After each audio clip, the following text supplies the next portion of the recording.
நாகர்கோயிலில் ஓடும் ரயிலிலிருந்து கீழே இறங்க முயன்று நடைமேடையில் தவறி விழுந்த பயணியை ரயில்வே காவலர் காப்பாற்றிய வீடியோ வெளியாகியுள்ளது. மங்களூரிலிருந்து குமரி செல்லும் பரசுராம் விரைவு ரயில் வழக்கம் போல் நாகர்கோயில் ரயில் நிலையத்தில் நின்று சென்றது. அப்போது அவசர கதியில் பயணி ஒருவர் ரயிலில் இருந்து கீழிறங்க முயன்று நுழைதடுமாறி நடைமேடையில் விழுந்தார்.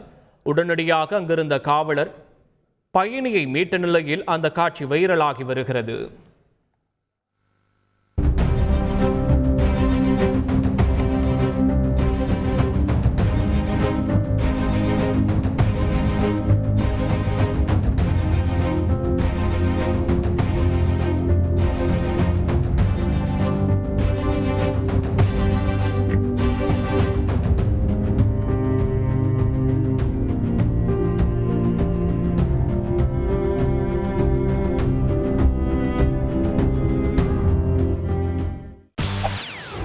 செய்திகளை உடனுக்குடன் தெரிந்து கொள்ள உடனே சப்ஸ்கிரைப் பண்ணுங்க.